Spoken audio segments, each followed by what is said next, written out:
سي آدم تفضل. إن شاء الله بإذن الله مع الدكتور آدم بيلو سيقوم بدراسة المصاحف المطبوعة برواية ورش في المغرب ونيجيريا، يعني سيقارن بينهما. دكتور آدم عندك 20 دقيقة إن شاء الله تعالى قائلة. أعوذ بالله من الشيطان الرجيم. بسم الله الرحمن الرحيم، وصلى الله على النبي الكريم وعلى آله وصحبه أجمعين. السلام عليكم ورحمة الله وبركاته.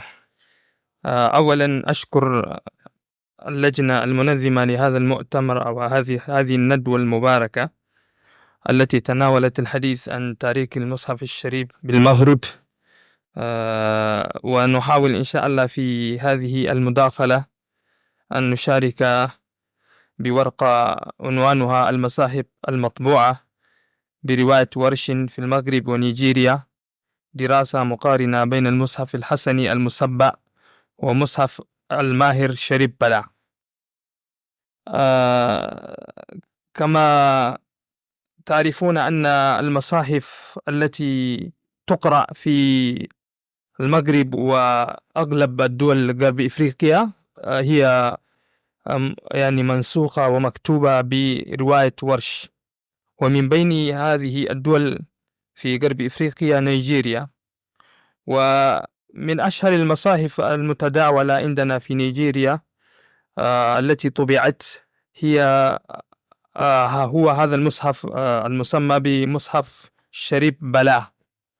فأردت أن أقوم بمقارنة بين هذا المصحف والمصحف الحسني المسبع، أحد المصاحف المطبوعة بالمغرب، ونحاول إن شاء الله أن نقف على بعض الفروق وبعض نقاط الاتفاق بين هذين المصحفين في عجالة سريعة لضيق الوقت. وأردنا أن نقف على أولا مصحف شريف بلا، لأنه عندكم في المغرب هنا ربما لا يعرف. نحاول بعجالة أن نعرف به. يتكون مصحف الماهر شريف بلا المطبوع من 798 صفحة، وتفتتح بداية كل سورة في هذا المصحف بذكر عدد آيها وحكمها من حيث النزول بمكة أو بالمدينة، على ما جرى به العمل في المصاحف المطبوعة الحديثة. كما كتب الماهر بلا بعض الفوائد العلمية في أطراف هذا المصحف كحاشية له لبيان عدد الوقوف وفضائل الآيات والسور وحصر مواضع ورود بعض الكلمات القرآنية وعدها معتمدا على رموز حساب الجمل. وقد زين هذا المصحف في بداية سورتي الفاتحة والبقرة بطراز تقليدي حوساوي برناوي، كما أن نساق المصاحف من بلاد حوسا وبرنو يزينون به مصاحفهم، وبه بعض العلامات الرمزية التي سوف نتحدث عنها إن شاء الله في البحث في ورقته الكاملة. فمصحف ماهر شريف بلا من المصاحف التي طبعت في نيجيريا وبرواية ورش. ومن بين النقاط التي يتفق هذا المصحف مع مصحف الحسني المسبع من حيث رواية ورش، فإن هذا المصحف الذي طبع في نيجيريا مصحف ماهر شريف بلا قد طبع برواية ورش. ومن بين ما يتفق به أيضا مصحف ماهر شريف بلا مع المصحف الحسني المسبع القط، فإن مصحف الحسني المسبع مكتوب بالقط المغربي المتداول في هذه البلاد. كذلك أيضا مصحف ماهر شريف بلا مكتوب بالقط المغربي الحوساوي البرناوي، لأن القط الحوساوي والقط البرناوي كله يعني معتمد على أشكال الخطوط المغربية، الخط المغربي، من حيث الصور التي يكتب بها الحروف والكلمات.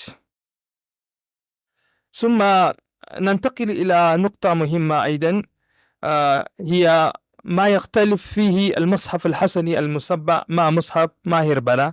أولا نأخذ تسمية أسماء السور في المصحف الحسني ومصحف الماهر. وجدت أن هناك اختلاف ما بين مصحف الحسني مسبع ومصحف ماهر بلا في تسمية أسماء بعض السور، ومن بينها أيضا نذكر نماذج سورة صاد. في مصحف الحسني المسبع سمي السورة بسورة صاد، وأما في مصحف الماهر بلا سمى السورة سورة داود عليه الصلاة والسلام. وليس هذا خاص بمصحف ماهر بلا، بل أكثر المصاحف التي ينسقها نساق المصاحف في نيجيريا تأخذ هذا الاسم. في سورة صاد لا تسميه سورة صاد، تسميه بسورة داود عليه السلام. وكذلك سورة عبسة في مصحف الحسني المسبع سميت السورة بسورة عبسة، وعندنا في المصاحف في نيجيريا يسمونها سورة الأعمى، سورة الأعمى. ثم ثالثا النموذج الثالث سورة الصافات، سميت السورة في المصحف الحسني بسورة الصافات، وعندنا في المصاحف في نيجيريا سموها بسورة اليقطين، سورة اليقطين. ثم سورة المسد في المصحف الحسني المسبع سميت السورة بسورة المسد، وعندنا في مصحف ماهر بلا سميت السورة بسورة الحطب، سورة الحطب. ثم كذلك سورة قريش في المصحف الحسني المسبع سميت السورة بسورة قريش، وعندنا في المصحف ماهر بلا سميت السورة بسورة الشتاء. في سورة الزلزلة سميت السورة في مصحف الحسني المسبع بسورة الزلزلة بالتاء، سورة الزلزلة، وعندنا في سورة ماهر سموها بسورة الزلزال. ثم سورة البينة في المصحف الحسني المسبع سميت السورة بسورة البينة، وعندنا في مصحف ماهر بلا سموها بسورة القيامة، القيمة، سورة القيمة. وسورة المطففين في مصحف الحسني سميت السورة بسورة المطففين، وعندنا سموها بسورة التطفيف، سورة التطفيف.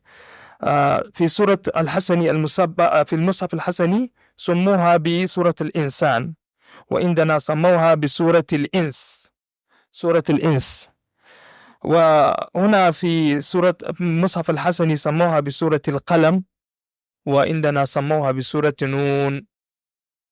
وسورة الملك في المصحف الحسني سموها بسورة الملك، ونحن سموها بسورة سورة الملك عز وجل، زادوا كلمة عز وجل. سورة محمد في المصحف الحسني سموها سورة محمد، وعندنا سموها سورة القتال. وسورة غافر، سورة الغافر في مصحف الحسني، وعندنا سموها بسورة المؤمن.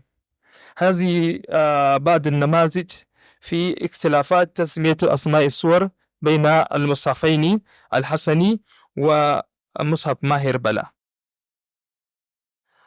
في النقطة الثانية التي اختلف فيها مصحف الحسني مع مصحف ماهر بلا في عد العي. اختلفت المصاحف المخطوطة والمطبوعة في عد بعض آيات السور القرآنية، واعتبر الشيخ ابن العربي المعافري تعداد آيات القرآن من معدلات القرآن تعداد آياته، فقال: وتعديد العي من معدلات القرآن، ومن آياته طويل وقصير، ومنه ما ينتهي إلى تمام الكلام، ومنه ما يكون في أثنائه. وذكر الزركشي سبب اختلاف العلماء وكتاب المصاحف في عد آي سور القرآن، فقال: واعلم أن سبب اختلاف العلماء في عد العي والكلم والحروف أن النبي صلى الله عليه وسلم كان يقف على رؤوس العي للتوقيف، فإذا علم محلها وصل للتمام، فيحسب السامع أنها ليست فاصلة. ونقل السيوطي في الإتقان تقسيم سور القرآن بحسب اختلاف العلماء في ادعائها عن الإمام أبي عبد الله الموصلي في شرح قصيدته، فقال السور التي تنقسم السور إلى 3 أقسام من حيث عد العين: السور التي لم يختلف العلماء في ادعائها لا في إجمال ولا في تفصيل، وهي 40 سورة.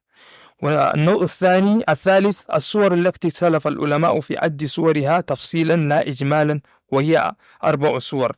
ثم السور التي اختلف في عد عيها إجمالا وتفصيلا، وهي 70 سورة إلى آخره. وأما نأتي وقد صرحت اللجنة التي أشرفت على إخراج المصحف الحسني المسبع في أنها اتبعت مذهب أهل الكوفة في عد العي، فهي موافقة للمصاحف المطبوعة برواية حفص عن عاصم، لأن الإمام حفص من أهل الكوفة، فاتبعت المصاحف التي طبعت المصحف بهذه الرواية العد الكوفي. المصحف الحسني المسبع في ادعائه اتبع نظام أهل الكوفة في الدلعاي.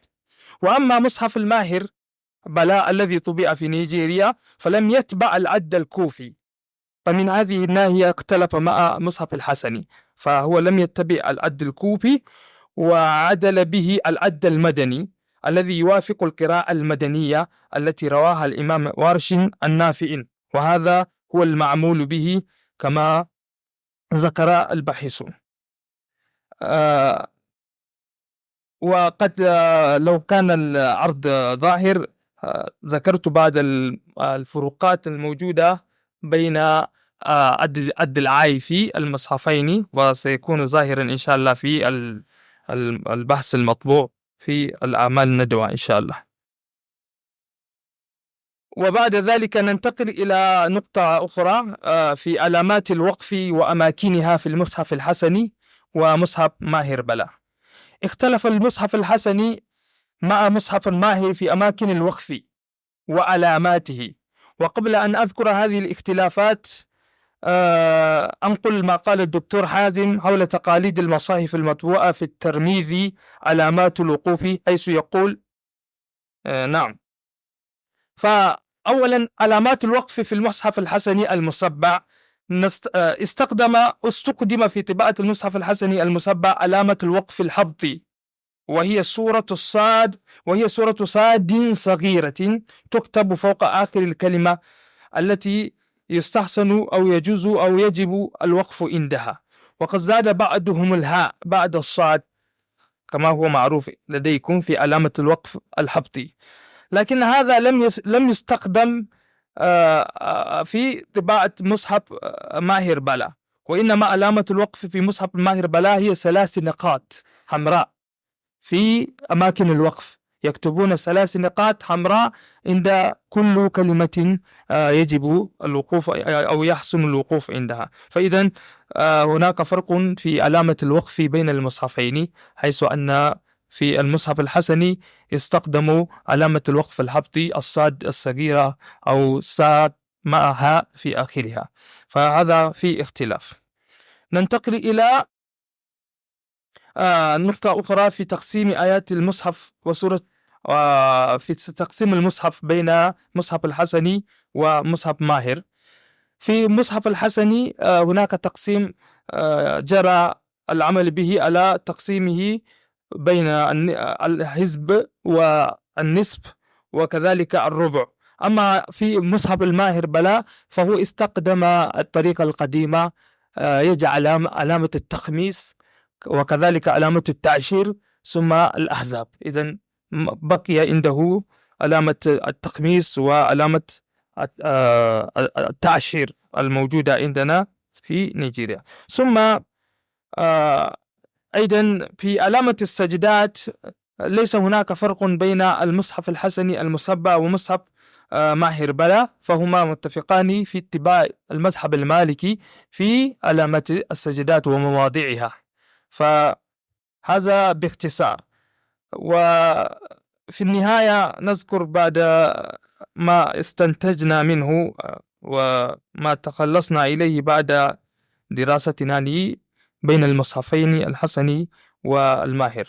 إن المصاحف التي رسمت في إفريقيا الغربية قد تأثرت بالمصاحف المكتوبة بإفريقيا الشمالية في عدد من المظاهر، من أهمها القراءة والرواية.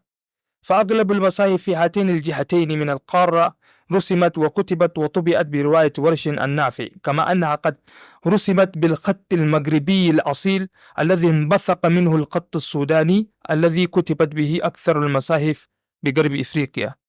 ثانيا، إن الدراسة المقارنة في علم الكوديكولوجيا الذي يبحث عن خوارج النص في المصاحف المخطوطة أو المطبوعة مهم جدا لمعرفة ما بينها من اختلاف أو اتفاق، خاصة في المصاحف التي تنتمي إلى قارة جغرافية واحدة، مثل ما حدث في هذه الدراسة التي أجرينا فيها المقارنة بين المصحف الحسني المصبع ومصحف الماهر، اللذان يعدان من المصاحف الإفريقية المطبوعة التي تخالف المصاحف المشرقية والآسيوية في كثير من مظاهرها النصية.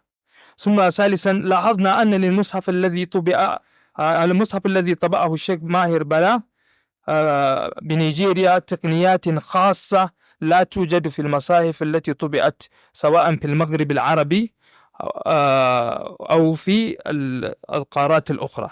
ثم رابعا، الاختلافات الموجودة بين المصحفين الحسني ومصحف الماهر كلها تدخل في المسائل الاجتهادية التي لم يقع الاتفاق عليها بين علماء علم رسم المصحف قديما وحديثا. وفي النهاية أشكركم على حسن الاستماع، وأشكر اللجنة المنظمة لهذه الندوة المباركة، وجزاكم الله خيرا.